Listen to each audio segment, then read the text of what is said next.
Hi, Filmatics. Welcome to the show. Today we have Irene Dreayer. She's a longtime executive producer for the Disney Channel, WB, the CW, and ABC Family Freeform. And she's also known for being the executive producer of the longest running show on the Disney Channel, The Sweet Life of Zack and Cody, and The Sweet Life of On Deck. So I want to welcome Irene to the show. Irene, welcome to the show today. Thank you so much. I'm honored to be here amongst the movie addicts. I'm so glad to have you join us, Irene. Irene, we are recording live from Los Angeles today. So are you planning anything for the holidays? You know, it's very, very bad here in the COVID world, where we just found out today there's 0% capacity in any hospital in Los Angeles. So I have a feeling come Monday, we're going to go back to really serious lockdown. It's really a shame, but that's what happens when people don't wear masks and they don't behave, you know? Yeah, and I just want to wish everyone please be healthy and stay safe, and just do what's right for you and your family. But here on the show, we hope that we can bring you a little happiness and a little joy and a little humor by connecting to people in the most safe way as possible by remote, and that's the only thing we can do right now, is hopefully by sharing our stories, it'll inspire you to either enjoy something that's uplifting for your family, or even possibly go on your path to being a creator. Irene, I wanted to know, growing up, was there a favorite film of yours?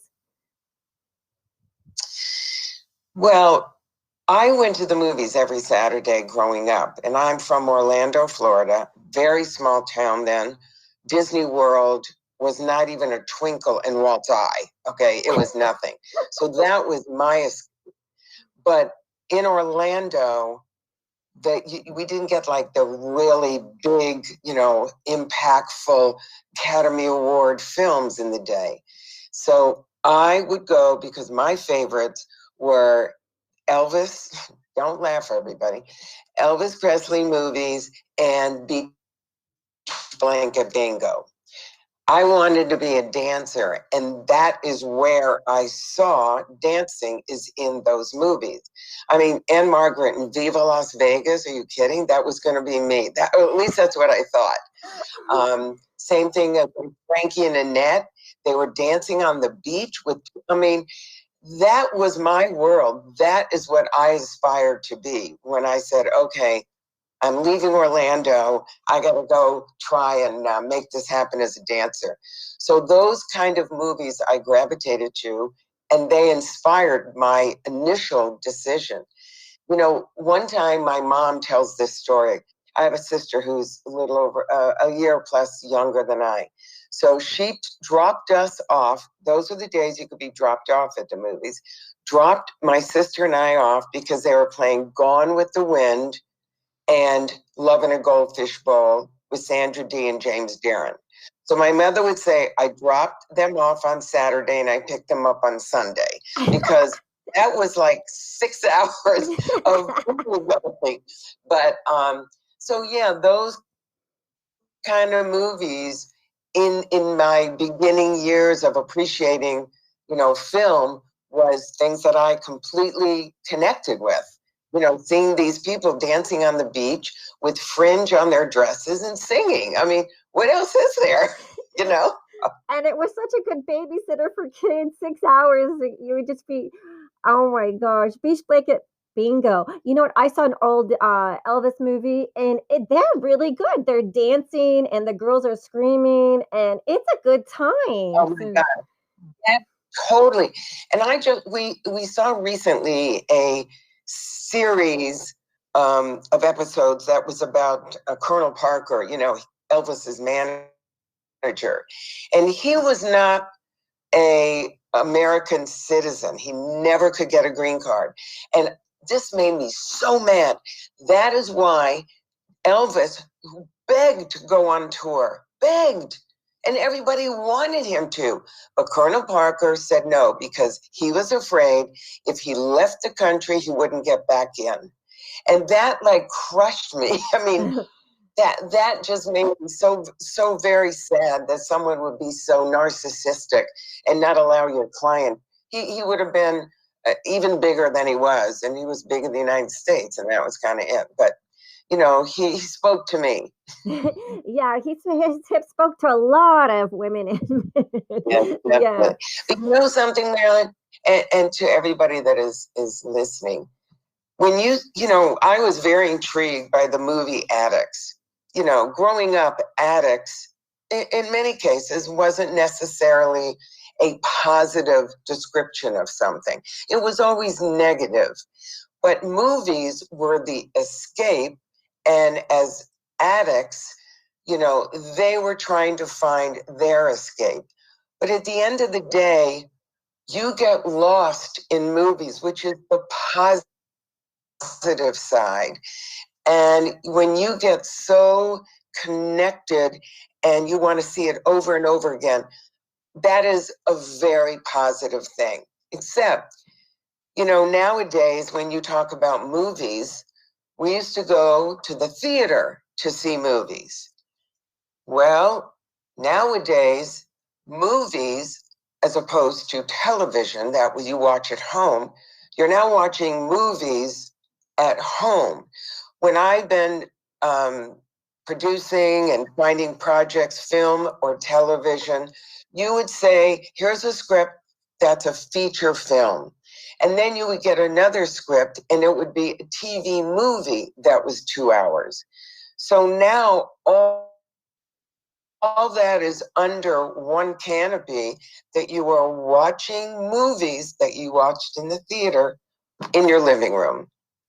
And it's very different because now the Academy Awards, which have been pushed to April, hopefully, all the movies that are going to be up for awards are 99% from your streamings that you watch on television.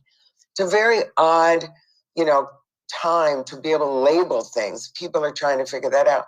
In the early days, there was, when you'd watch a show that had a different, multiple episodes, those were called, movies of the week. I'm blanking what they're called. Miniseries. Yeah. So then, wait, what? I'm going to. Movies of the week, that's what it was. They were miniseries. Thank you. I lost my mind for a minute.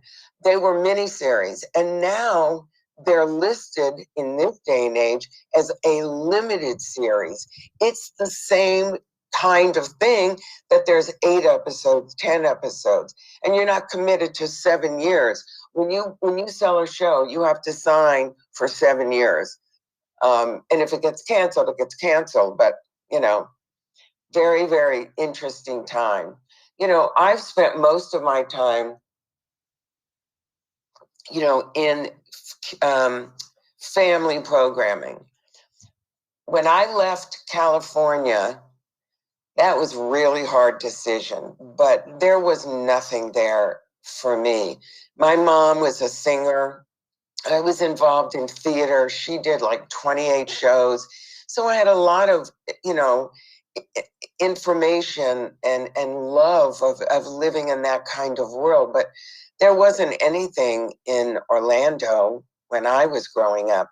And I wasn't even aware that you could now, which you can now, go to college to be an editor, a producer, a writer, or director. I was not exposed to any of that. Had I known, I do believe I would have taken a different path. But I came out to LA with a roommate from college, and Marilyn and I found out that we both went to the same college, University of Florida. Go Gators. Woohoo! And I know. So my dream was on the Carol Burnett show. Okay, don't laugh. I am not that young, but I'm not that old. So anyways, So my girlfriend and I, we went to the farmer's market in Los Angeles, the original, not the one at the Grove that's all fancy schmancy. And I remember that I never saw vegetables that were not in a styrofoam container with saran wrap over the top. Because in Florida, you would, have bugs all the time. So there would be like 4 apples saran wrapped in styrofoam. They had corn, and if you know the music to Oklahoma, the corn and the breeze and all the husk and everything up, and I was like, oh my God, we're gonna go home and make this. Then I see around the corner, it's next to CBS. Well, Carol Burnett show was on CBS. I have to go there. So we snuck in. Mind you, in the day, which you can, I mean, we had bodyguards with bulletproof vests in front of Sweet Life, because that's what happened many years later. So we're walking in and we go, there's a guard. We crawl on our hands and knees, very Lucy and Ethel, with the corn sticking up.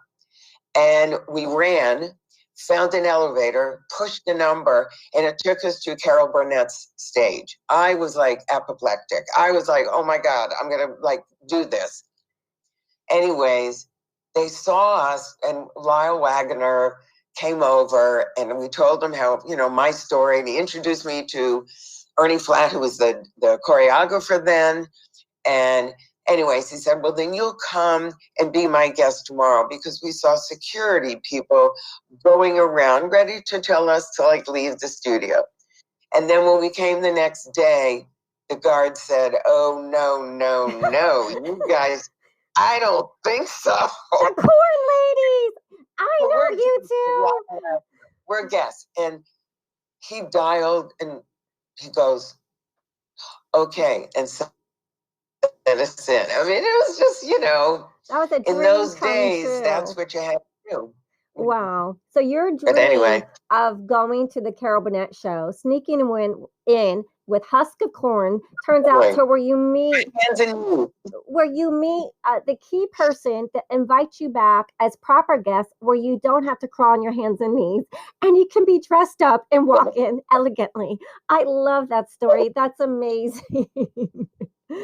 That's dedication.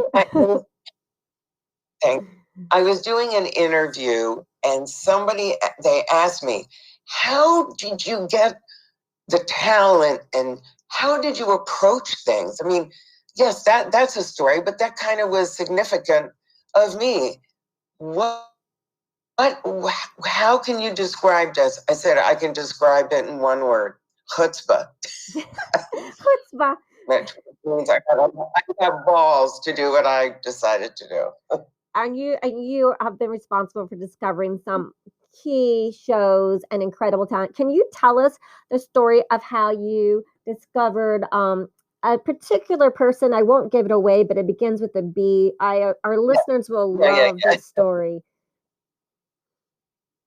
Somebody, I've been, interviewed over the years, and they ask me, how do you tell? How do you know somebody has talent? And my response is, if I can market them. So in my early career, I happened to meet someone that introduced me to a game show guy, and I ended up doing game shows in the beginning. And then I met someone through, whatever else I was doing. He was starting a management company. And I said, oh, I'll do that, not knowing. So I ended up taking over the management company. And so I was signing a lot of talent and a couple of writers then. And then 1988 was the worst writer's strike. And I had to close my office because it was 10 months. And, you got to keep paying rent and phones and parking, et cetera. So I saw this story on television about this African-American man who started the Midnight Basketball League. And I'm like, okay. He realized that the most violent place in Chicago where this took place, all of the worst crimes happened after midnight. So he created the Midnight Basketball League. And he was appointed by the president. I mean, all kinds of amazing. It was really, really amazing. I looked at it and said, I can sell that. And I did, with Andre Braugher starring. So I said, I think I have a good eye. So after I closed the management company, I managed at one point an actor who's no longer with us, Roddy McDowell. Okay, everybody knows who he is. Oh. And he was best friends with every famous movie star there was. So I had an idea to do a coffee table book, but that's a video, coffee table video. They were just starting. It was Jane Fonda and Her Exercise and a couple of others. So what I did was, I think we are going to have famous people talk about famous people. Great. I found a producer. He had a company, Coffee Table Videos. I had George Harrell taking the photos. It was amazing. So I'm interviewing in New York, Lauren Bacall, Myrna Loy, Greer Garson, John Huston, etc. And I'm freaking out, totally freaking out. Oh my God. And then I realized, I know, I was like,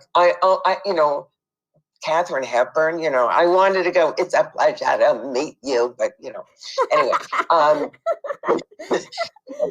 Royal, I mean, I'm a big Turner Classic Movie fan, black and white, any one of those stars, I've watched every one of those movies. I love those too. The black and white Criterion collection, all that stuff. Yeah, all night long, popcorn, binging. Exactly. So then I realized, maybe I can do this producing thing. I had a lot of fun doing that. So I ended up getting a job someplace at a production company. And I knew this agent, and she says, I have this young boy that has a deal at NBC, and he was 6. His name was Taj Mowry. I said, I want to meet him. So I met him. He was, like I said, 6. I said to the agent, I want to make a deal with him. He's unbelievable. I mean, amazing. Well, he's got a deal for a Patti LaBelle series. I'll take second position. Well, he's got a second position on Full House. Okay, I'll take third position. There's no such thing. And I said, is there anybody else at home? Just kidding. And she opened her wallet, and the size of a postage stamp were these 2 twin girls, Tia and Tamara, who were 10 or 11. I want to meet them. They came into my office. I knew the second they walked in. I knew it. I can market them. We had the best time. I became 12 and sold it to ABC Network. We were on for 1 season, and then all the Lorimar shows pushed us off, and we went to the WB. And it was a very, very big show because, this was in living color. What was the other one? In living color. Simpsons. They were very new. So we were on the air for 7 years, which was a very big thing. So after 3 years, I finally got hold of Taj, and we did the show Smart Guy. That was also on the WB. And then that kind of became my understanding that I have an eye for talent. So when Sister went into syndication, Disney Channel picked up and ran episodes of Sister and Smart Guy. So I called them up. I didn't know them. And I said, I'm Irene Dreayer. I, discovered these kids and executive produced the show. I'd love to find something, that we could do original. And he goes, oh, we would love that. And I said, is there something you're looking for? And the guy thought, he didn't know. He just said, okay, find me boy twins. I had just seen the movie Big Daddy with Adam Sandler and the Sprouse boys. They were 9. I called up the manager. Hello, in my office. We went to Disney, 7 years of the Sweet Life and the Sweet Life on Deck. So that's how that started off. So amazing. Oh my gosh. So while I was on that show, when you're in Los Angeles and you are producing, I have 12 plates spinning because 11 will crash. So I'm always on to the next. So when I did the Sweet Life pilot, I brought in Dylan or Cole Sprouse to all the executives, and they were fabulous. I mean, they were just adorable and funny, and they were great. So 2 days later, I found a set of triplets in Dallas. Took them over to Disney. So wait a minute. Double Dylan and Cole. 2 days later, 3 identical looking twins. I mean, threesomes, triplets. The head of Disney Channel says to me, "What do you sit outside the maternity ward?" Very funny. She comes back with triplets. It was crazy, right? So in that pilot, there was an older brother. We were searching. I went to Orlando, to all the kids that are there. We did everything just to find an older brother. Found him. Loved him. We made the pilot. They ended up picking up Sweet Life instead of this other one. But the brother on the show, who was like 14, 15, I said, "You got to make a deal with this guy. This kid, he's unbelievable. Like, un-effing believable. You are crazy. Oh, we didn't test that well, and he's a skinny." I go, "Please, I'm begging you." They didn't. It turned out to be Zac Efron. So that began my, so funny. I had to write up a kind of a story about me and my bio and resume, what have you. And I added a page. I was right, they were wrong. Zac Efron was first. Second was on Smart Guy. I had just seen this very pretty girl and her backup 2 dancers on Regis and Kathy Lee, because it was a while ago. I went, "Oh, they're adorable." So God knows how I got a hold of them. And we ended up putting them on an episode of Smart Guy. The main girl was unbelievably talented. So after that week, because when you're doing multi-camera, it's 5 days, I took her to every single network. ABC, CBS, NBC, Fox, and UPN. I mean, that's all there was then. She sang in the room. Her acting was unbelievable. And every one of those places, what do we do with her? Who was it? Beyonce. Oh my gosh. You spotted Beyonce too? No, I'm dying to run into her and say, "It was me that launched your career." It's like you spotted her immediately. Oh my gosh. And they didn't know what to do with her? They couldn't find a way to make a show? Oh my gosh. That's incredible. They didn't get it. They didn't see it. In every one of your newspapers, there's an insert of Parade magazine. It's a small little paper insert that everybody gets on Sunday. And there was a postage stamp size of these 2 best friends. These 2 sisters and their best friend. And they were playing violins and guitar on street corners in Dallas. So I researched it, got it, hello. And they were amazing. Their manager, he was fabulous. I knew exactly where I wanted to take this. So we had an industry night at the Roxy, which is where all music artists perform. They performed, and every single studio, nothing, nada. Who was it? The Dixie Chicks. I mean, like I said, I was right, they were wrong. So you also brought the Dixie Chicks to the Roxy. I don't know if sorry, the end of the story. Yes, it was the Dixie Chicks. I'm sorry. And at the Roxy, it was on Sunset. For our listeners around the world, the Roxy is on Sunset, right? Yeah, it's famous, and it's where bands break. And I remember we had like trucks and networks and coverage. Nobody bought it. Crickets. Nobody. Crickets chirping for the Dixie Chicks. The most recent show I did, which is very, very special to me. One day, I'm, looking on Facebook, and this thing went viral. No one sent it to me. And it's this young African-American guy, maybe 30, who's a dancer choreographer. So my instinct is, am I too old?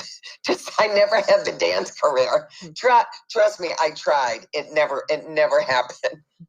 So I'm looking at this guy. His name's Phil Wright, and he's teaching parents and their kids in dance classes. Okay, so I'm intrigued, and I click on it. There were hundreds of classes that he teaches with mom and the daughter, mom, dad, and the son, mom and the son, mom, dad. It's amazing. What happens is he teaches the choreography, and then at the end, everybody gathers around, and there's a videographer who films it, and they post it on Facebook.